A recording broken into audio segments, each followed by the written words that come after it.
Lunedì porterò la legge quadro sull'autonomia in Consiglio dei Ministri. L'ha annunciato il ministro degli affari regionali Francesco Boccia dopo l'approvazione dell'accordo nella conferenza Stato-Regioni tenutosi a Roma con i vari governatori, tra cui il presidente Zaia.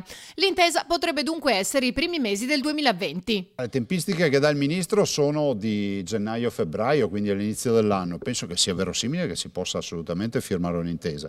Le ricordo che noi abbiamo presentato la nostra bozza di intesa ancora mesi fa, è una bozza di 68 articoli, per cui non c'è neanche da far fatica per scriverla. Zaia si chiede anche dove siano finiti ora gli esponenti pentastellati. Quando c'era il ministro Stefani, povera, che si è data veramente un grande da fare e ha attivato tutti i tavoli tecnici, ricordo che 3 volte al giorno c'erano 3 uscite differenti per parlare male dell'autonomia, del progetto di autonomia.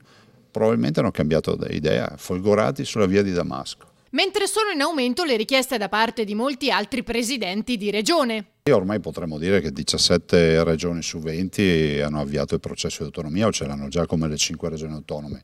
Questo è la dimostrazione che non è assolutamente la secessione del nord, la secessione dei ricchi o altre boiate che ho sentito dire, visto e considerato che ci sono regioni del sud che chiedono autonomia. E a proposito di governatori, Zaia continua a risultare tra i più apprezzati con un punteggio pari a 66. Questo è il successo del lavoro della mia squadra, nel senso che siamo una squadra compatta, grande giunta, grande consiglio e i risultati sono sotto gli occhi di tutti. Ringrazio i cittadini, questa, se dà soddisfazione dall'altro ovviamente ci impone ancora più responsabilità e ben venga, lavoreremo pancia a terra come al solito.